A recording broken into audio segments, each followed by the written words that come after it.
Good evening, my name is Arlene Herson. The name of the show is Getting to Know You, and that's exactly what we're going to do. Tonight we're going to get to know a woman whose singing talent has given her the ability to remain at the top of her profession for decades. Her development into one of the most versatile artists around has been heralded by critical raves, sold-out performances, and gold records. She's America's all-time best-selling female vocalist. No matter the listener's age, she remains a singing rage. She's Patti Page, and let's get to know her. Hello, Welcome. Arlene. Thank you. Hi. Nice to be here. Oh, well, I'm delighted that you can. As a matter of fact, especially so because we're here at the Playboy Hotel in Atlantic City, and I just saw you perform. In fact, a few moments ago, right? Right, exactly, and you were terrific. Your voice is magnificent. Thank you so much. You know, you have sold millions of records, and you've been a singing star for so many years, but is it true that you have never had a singing lesson, right? That you never practice, and that you never warm up before a performance? Well, I guess it's true on all counts. In fact, I got a call from Frank Sinatra one time in San Francisco, and he said, "I understand, Patti, that you don't do any warm-ups." He said, "Now, we're like fighters. We've got to go out there and hit." You know, he said, "So I'm going to have Bill make some scales for you to sing before you go on." He may have been kidding me because he never sent them to me. But I cough before I go on, and that's about the extent of the warm-up. Well, whatever it is, it works. Well, I'm glad. And it works. I keep my fingers crossed, too, a lot, too. Okay, but I've also heard that you're always on time, that you're very dependable, and that you have hardly ever, if any time, missed a show.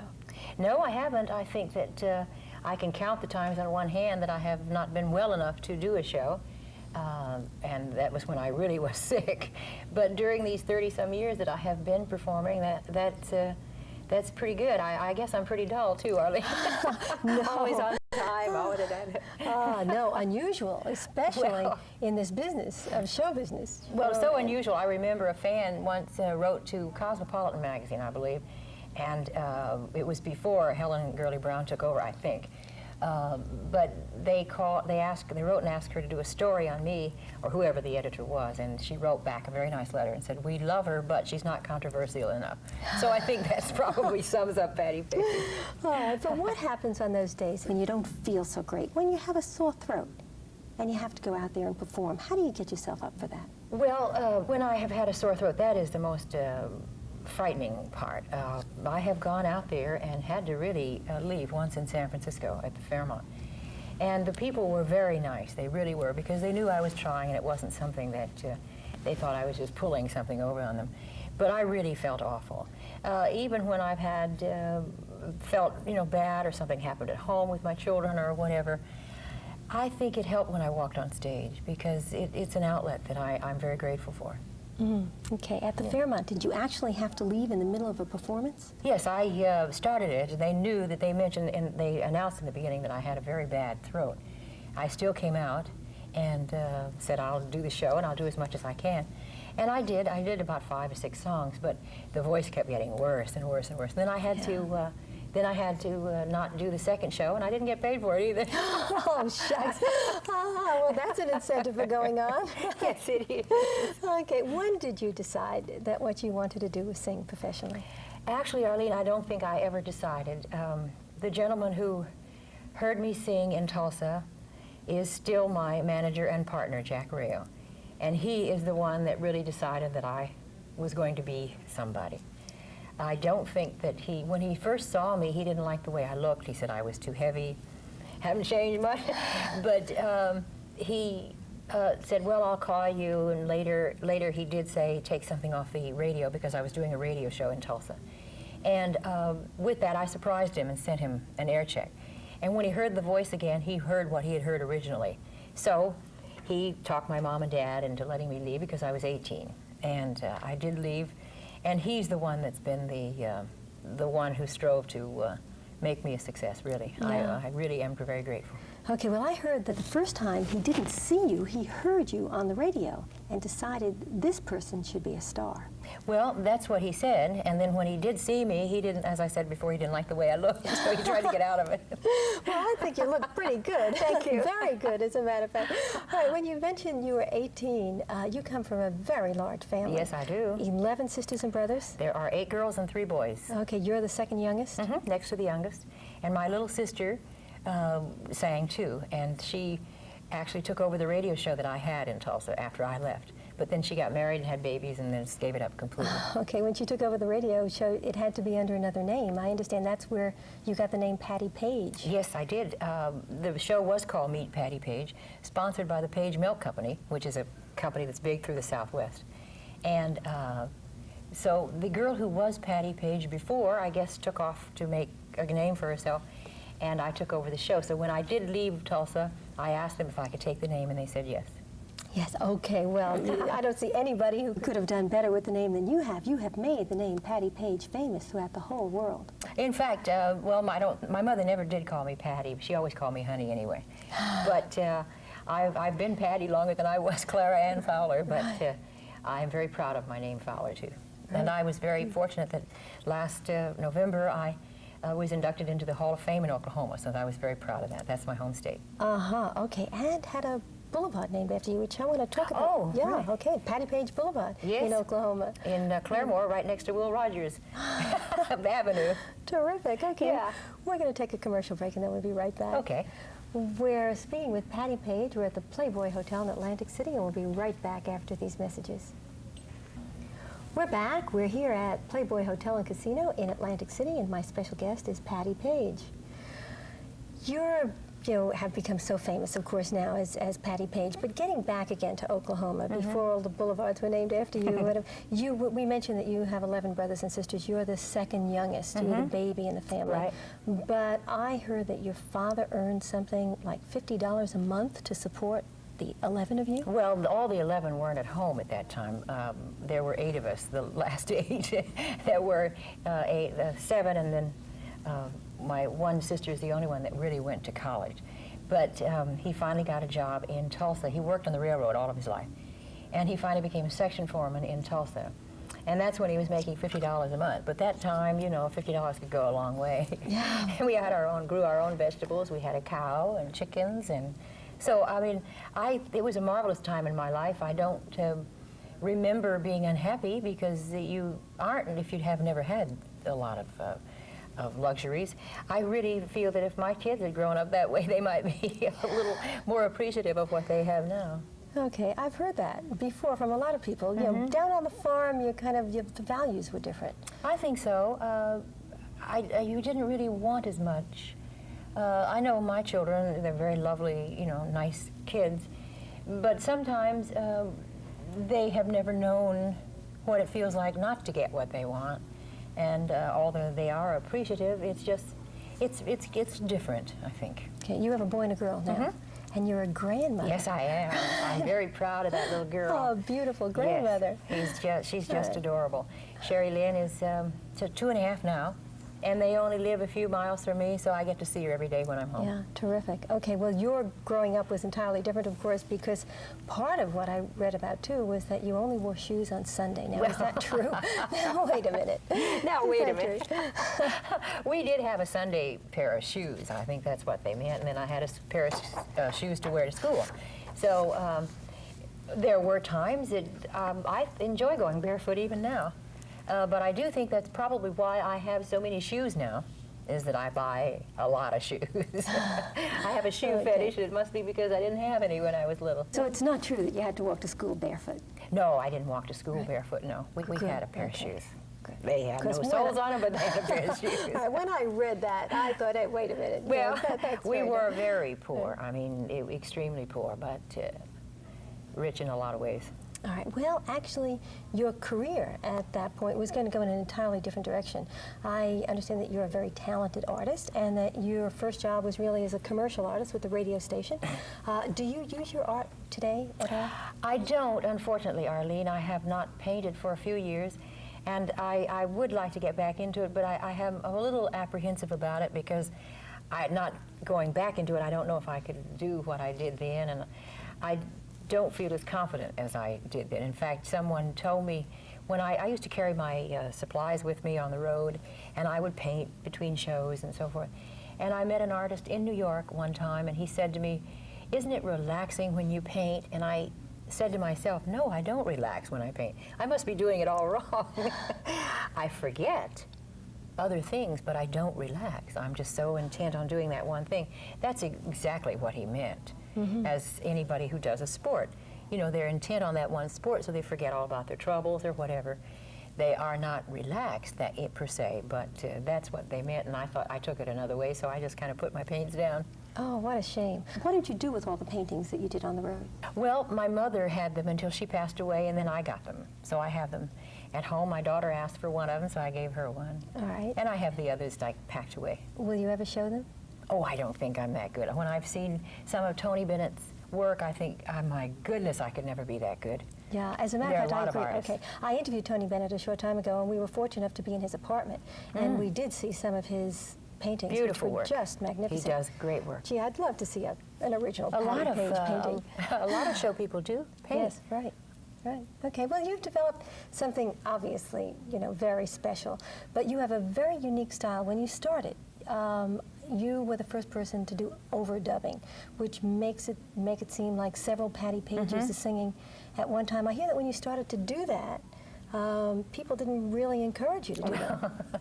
They thought it was kind of silly, but we did it out of, we had to because I didn't have any money. I wasn't making any money on Mercury at that time, and we had to pay for all our studio time, the musicians, and whatever singers. And so Jack Rail decided, well, maybe Patti could do the two voices instead of hiring another singer to do the echo. And that's how we did Confess.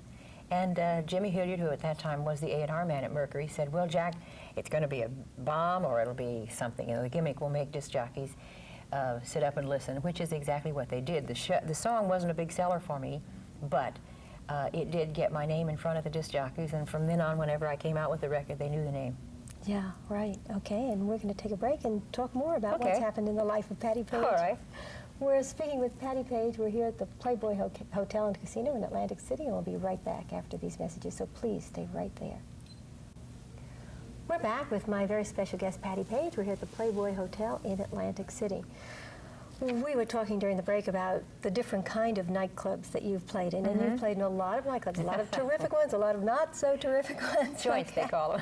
All right. Some over the bar, and, you know. Oh, but you had a lot of special things to them. But I understand that the very first time you ever were in a nightclub was at the Copacabana in New York with Joey Lewis as the star bill.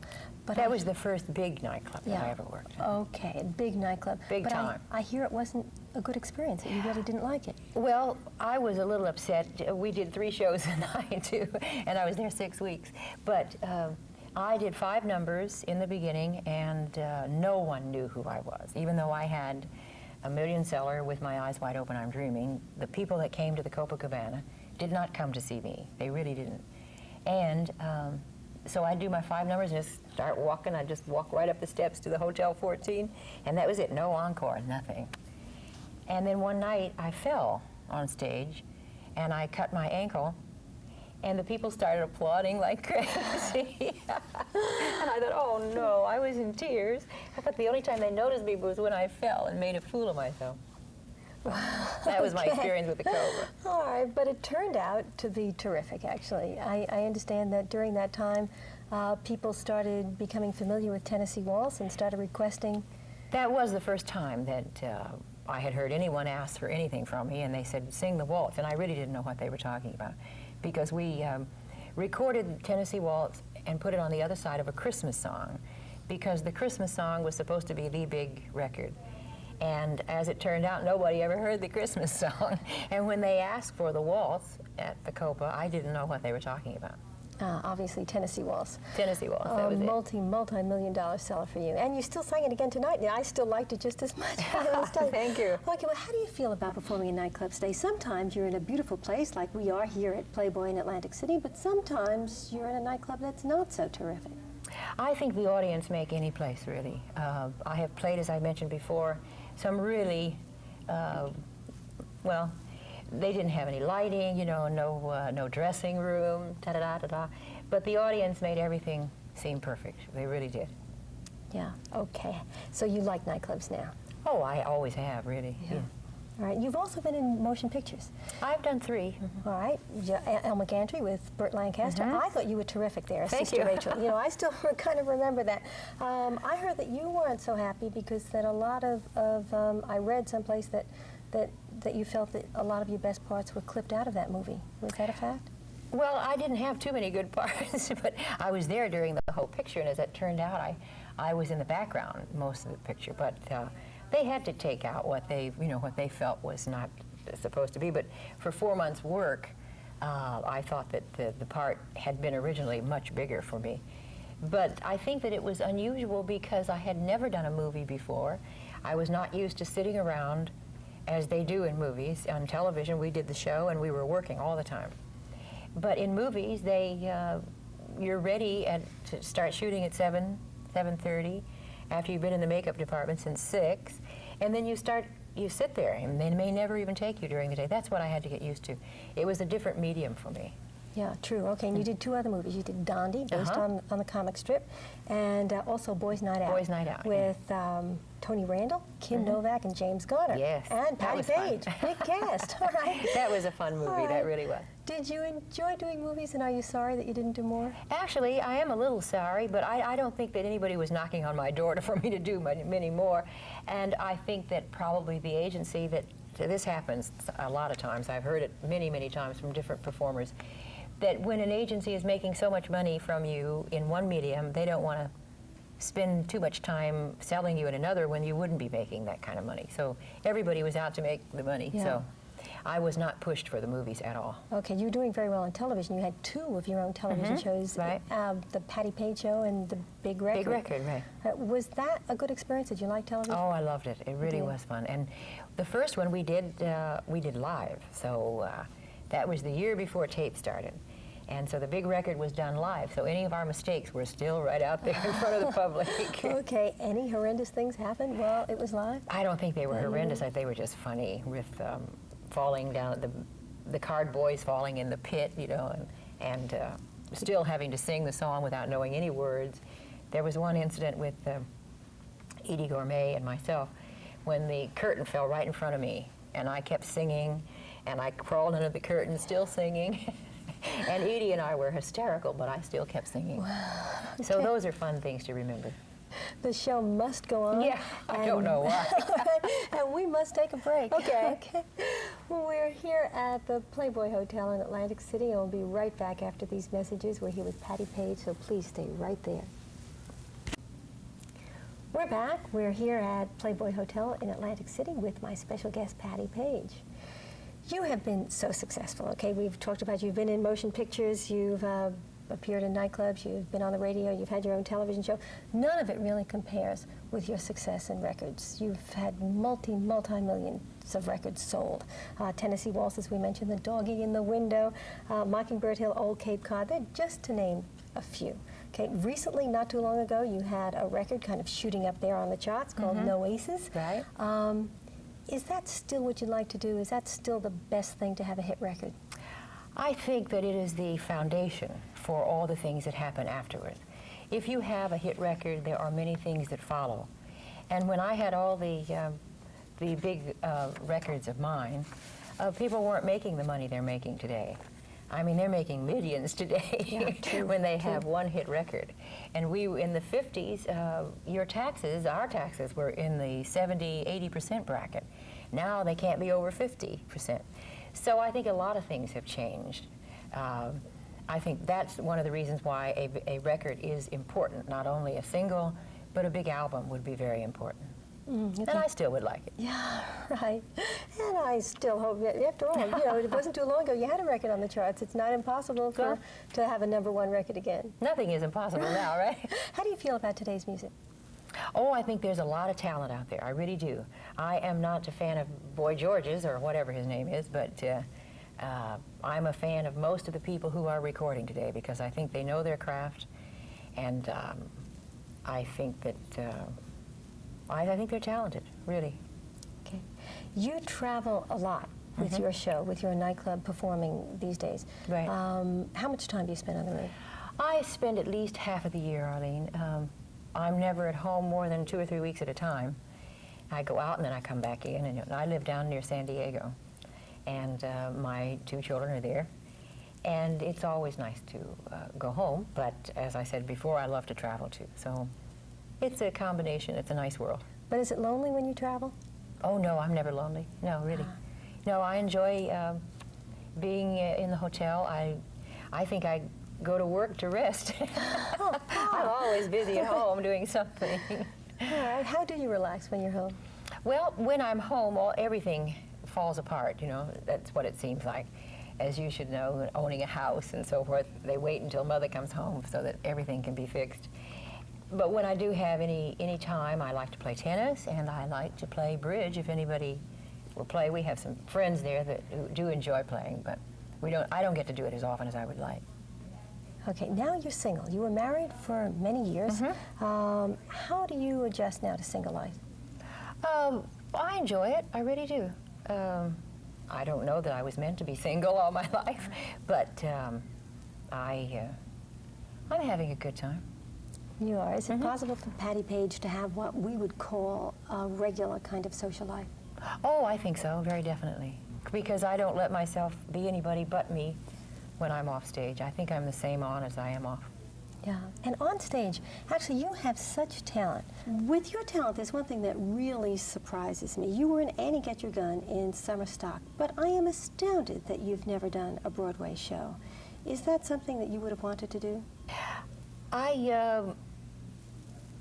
I don't know. I think maybe I'd like to do a Broadway show, but you know, nothing has been offered to me, and I'll just keep waiting, I guess. That's very nice of you, though, to mention it. Thank you. Yeah, okay, but if it was offered, obviously that's something you'd like to do. Yeah, I wouldn't mind doing it. Right. Okay, we talked earlier about a boulevard being named after you, Patti Page Boulevard. You have won an enormous amount of awards. In 1980, the Pioneer Award, numerous musical awards. But to you, what has been the greatest honor? I think the one I mentioned before of being inducted into the Hall of Fame of Oklahoma. That was a very touching night. It was very super. And I think that I was proud not only for myself, but for my whole family. It was really something. Yeah. Any of your children have any of the talent that you have? No, they never really showed any aspirations as far as the business is concerned.